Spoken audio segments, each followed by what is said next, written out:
cure dogs, Because it that has kill some- cows.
Yes, sir. Yes, sir. Go ahead. Okay, thank you. Thanks for coming. I know that we've coordinated this with the Secretary of Finance office, but again, there's so many, especially with the invasive species. There's a council that's been created for that. Colonel Guerrero is the point of contact for CBS. Is in charge for the invasive species unit, and so we are very concerned because recently we've been intercepting invasive species. The black spider, widow, or whatever you call it, just last week. It's in the vessel, and it's not only one; it's two. On top of that, there's also eggs that was discovered, and it's under the container. It's not inside; it's under. And so I'm glad the officers, with his insights, traced the spider web, where's it leading to, and it led to a crevice that there was the spider was there. So he carefully capture the spiders, and then keep doing, and then they'll find another one. So that was not only just an eye-opening. It's something that we are very, very much concerned. So we're taking a serious approach on this now, trying to ensure that CNMI is free from any invasive species, whether it's pests or plants, and to protect our community. And again, this is not only Saipan. The military build-up in Tinian also is our concern. Even Tinian, they've been finding invasive species like LFAs, and they're very strict. I guess all of us are strict. When little fire ant is discovered, an immediate shutdown of offloading or the operations, cease the operations, and the protocol is conducted, to address the findings, especially with invasive species. And so we want, as much as possible, we want to facilitate the goods out. It's good for our economy, for the businesses, but we can never compromise the integrity of our enforcement efforts at the ports of entry, whether it's for drugs, any harmful, invasive species, all of that. We will never compromise that. We understand it's going to be costly to the importer if invasive species is found, because we would have to let them pay the cost for the fumigation, the treatment, and it's the treatment for the whatever is found invasive. It's costly, but it would be more costly for the CNMI to pay if it enters our community or the islands. So hopefully there's a message, but I don't want to, it would also, but I dismiss, I would also like to include our stakeholders, our partners in our efforts here at the ports. We also have the shipping agents, shipping companies, Saipan stevedoring companies, the stevedoring companies who actually are the ones that's doing all the offloading of the containers. And whenever they see something, they tell us immediately, or they will take it upon themselves to stop the operations, inform customs. And I'm going to pass it now to Colonel Guerrero because he's very much involved with the invasive species.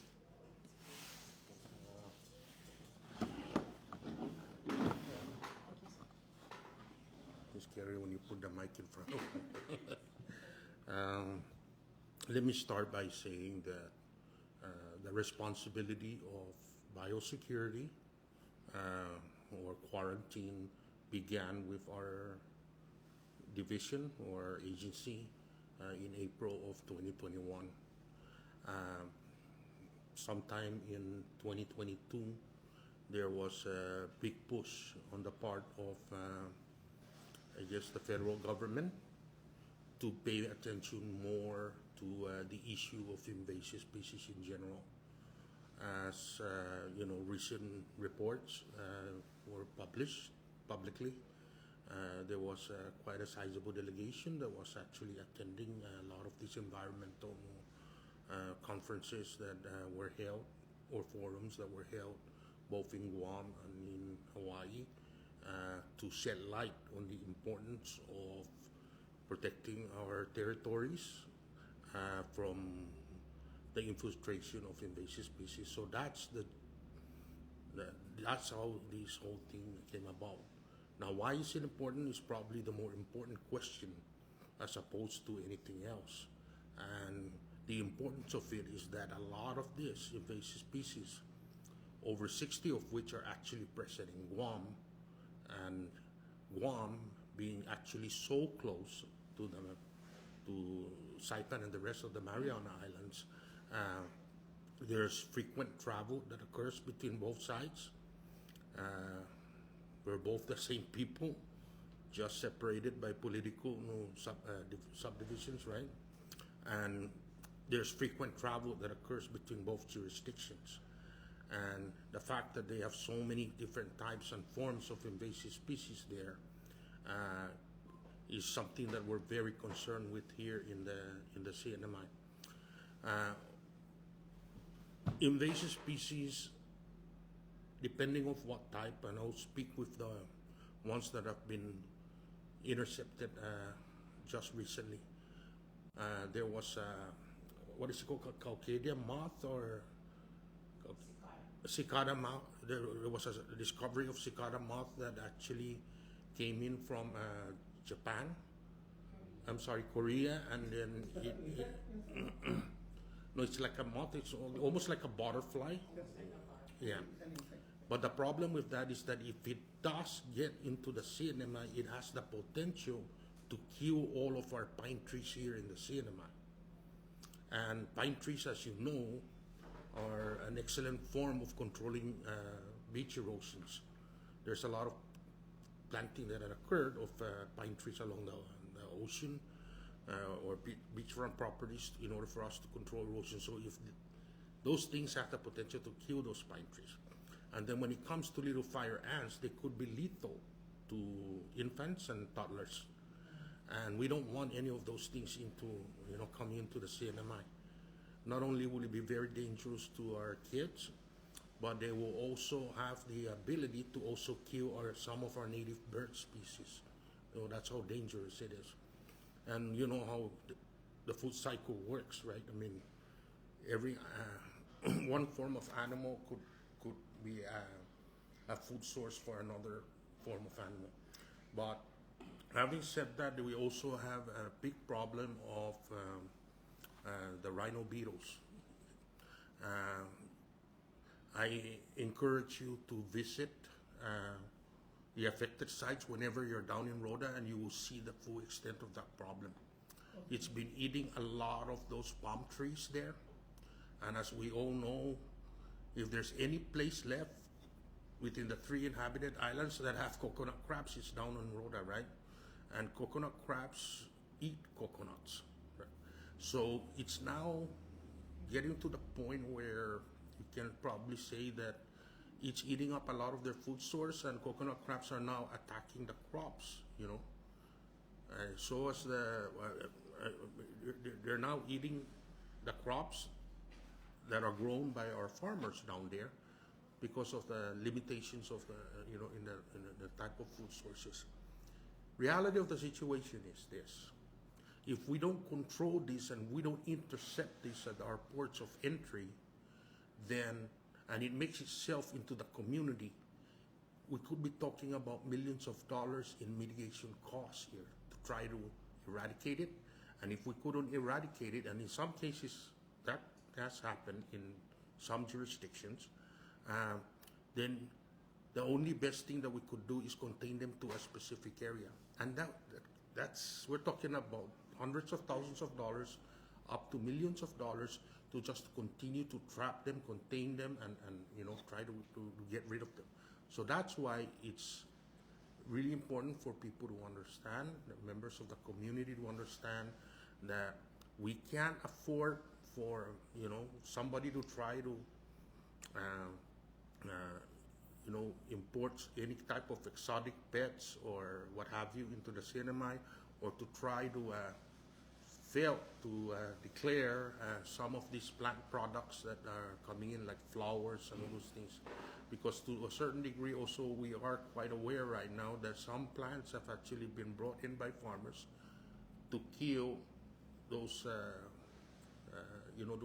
tall weeds that normally are planted inside, let's say, a cow fence, right? So they can use that as a food source. So some farmers find that annoying because they grow so quickly. So they try to bring in import seeds in to try to plant other seeds to destroy that particular crop, but it's introducing another problem that could damage there's some plants out there that actually has been known to damage the intestines of cattle. So there's a lot of science involved. It's quite extensive, and we all know that given the recent military buildup that is currently occurring throughout the Marianas, in particular, a large part of it is occurring on Tinian. We are quite concerned as the guardians of the ports, or lack of a better way to describe it, about the shipments that are coming in from the military. But what has happened since is that there's been a lot of coordination between our agency and the Department of Defense as well. So they're doing a lot of pre-border inspections, meaning they're inspecting it before they load it onto the ship. They're making sure that these vessels are coming in clean, so that when they get here, there's a lesser chance of potential, contamination with invasive species. Now, the difference between the type of inspections that are being undertaken by biosecurity versus any other form of inspections is that with biosecurity, we really do have to develop a multi-layer inspection process. So I just came from, Director and I just came from a meeting with the Department of Defense, and we're pretty much pleading with them that we need help when it comes to having some kind of a canine program. We'd like to expand our canine program to be able to detect invasive species, as well as for them to continue to conduct those pre-border inspections. So how we'd like it ideally to happen is to do an inspection before a vessel departs. When it gets here, if we have the canine, then we'll run the canine. But if we don't, then we'll do a second, a post-border inspection, and then the third layer will be a secondary inspection to its final destination. So it's almost like a three-tier inspection process, and it has worked. It has worked because, in spite of the fact that with the recent discovery of the little fire ants, there was a vessel that traveled from Guam to Saipan. Somebody loaded up a pallet onto a vessel. It got brought over here. They didn't realize that thing had occurred. And then when they got here, we were able to discover little fire ants on the vessel. So question. Yeah. So those two insects are discovered in two separate dates, separate incidents? The black spider and The black widow birds, yeah. When was it discovered the same time. No, it's both the same. ants and Oh no. No. Ants is on a different vessel. oh yeah, that's what I'm asking. Yeah. So the spiders were discovered on what date? And here no, maybe we can get this later. Yeah. So those two separate incidents, the ants and the spiders. Right. The little fire ants, the black widow spider, and the moth were all discovered on three separate instances. The moth will separate come vessels. much earlier. No? The moth. A little earlier than when the discovery of those black widow spiders. And those black widow spiders are venomous, by the way. They can actually really seriously injure or hurt people. Oh, that's why. Yeah. So that's the reason. Yes, that's So black spider is venomous. yes. Okay. And of course the ants, the fire ants also, it hurts, right? When Well, like it could actually kill. They come in swarms. yeah. infants and toddlers. Yeah. And even with, Yeah, and it could kill some of our native species of animals like birds, little birds, and all those things. livestock. When it bites you, you will feel the pinch. So when was the last quite time hurt. you guys saw like these kinds of invasive species like the ants? Ants was just this year. There were some last year. Fire ants was on August 14th. There was Prior to this, was there any? Yeah. yes. Even We in have Guinea. we have been discovering quite a number of different invasive. This wasn't the first discovery of the black widow spider, by the way. There was also at a time when a couple of vehicles were brought in from California, and it was discovered on the undercarriage of vehicles.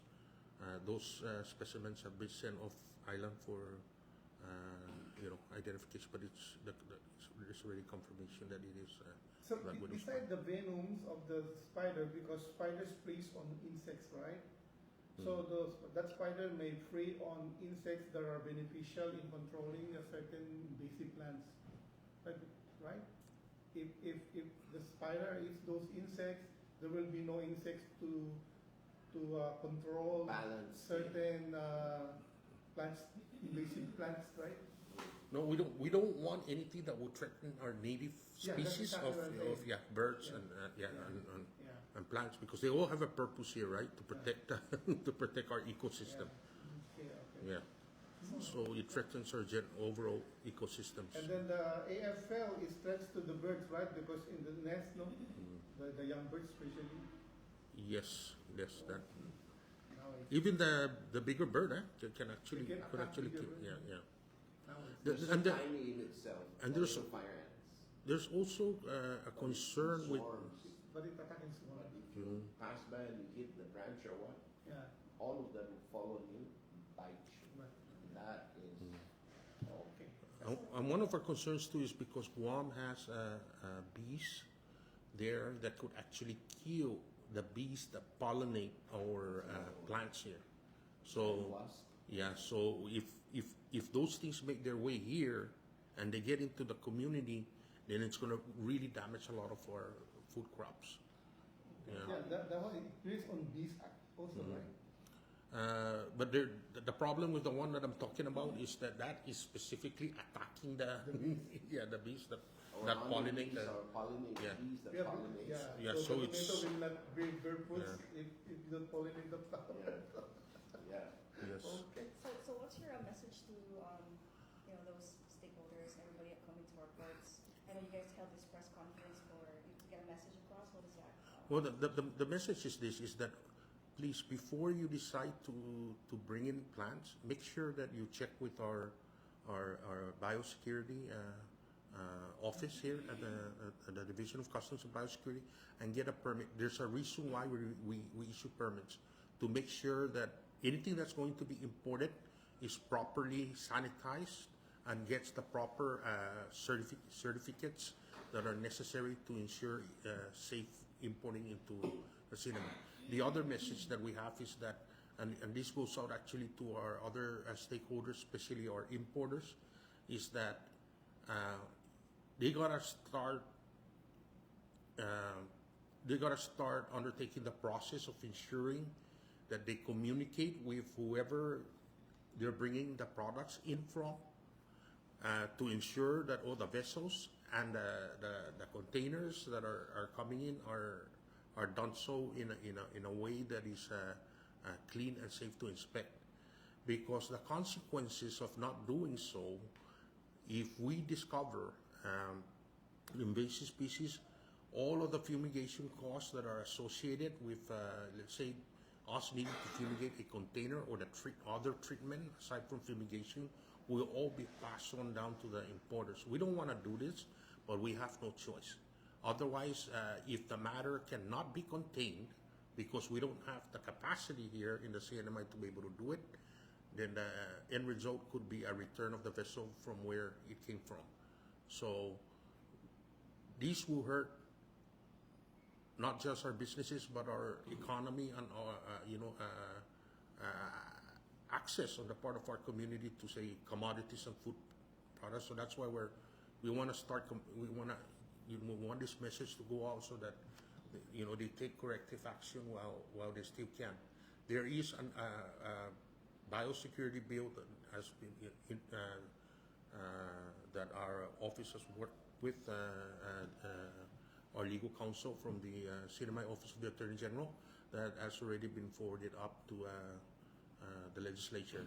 So once that thing is introduced, it will allow us the capacity to expand the current set of regulations that we have, and that would impose very hefty fines upon any importer or any vessel that brings that does not meet sanitation standards, if I may, on cargoes that are coming into the CNMI. So we want them to be aware, make the necessary adjustments, so we don't have to penalize them. We don't want to penalize businesses. We don't want to penalize people. We just want, let's see, compliance, and in order to ensure that our environment is safely protected. Thank you very much. Thank you very much. Well, message to them, especially the importers, because they bring containers. It's not just a customs and biosecurity efforts on this. It takes a village to protect our borders. And I appreciate we do have some partnership here, the ports that helps us in the enforcement. We have the private companies, stevedoring companies, Cypress Stevedore, we have the shipping agents, and they're very cooperative. And whenever they see something, they say something. But trying to control the invasive coming in, it's like looking for a gnat, not a needle in a haystack. It's very challenging for us. As much as possible, we want to facilitate containers, cargoes out to the sites, especially for those low-risk importer in terms of compliant with customs regulations. But invasive species, any pest that they don't care whether they are uninvited guests into the container. And so, I just ask the cooperation of all the importers, businesses that are importing goods, that please, if you open the container and we're not there and you see something moving, immediately close it. Because if any of these invasive species, any of this harmful pest enters our community, it's going to affect the entire, it's going to affect tourism, it's going to affect our economy. Our community, so we just want to, again, solicit their assistance or help in helping us fight against this threat against our, islands, and it starts here at the ports. But we'll do our best. Thank you much. Thank you very much, sir. Thank you. Yeah.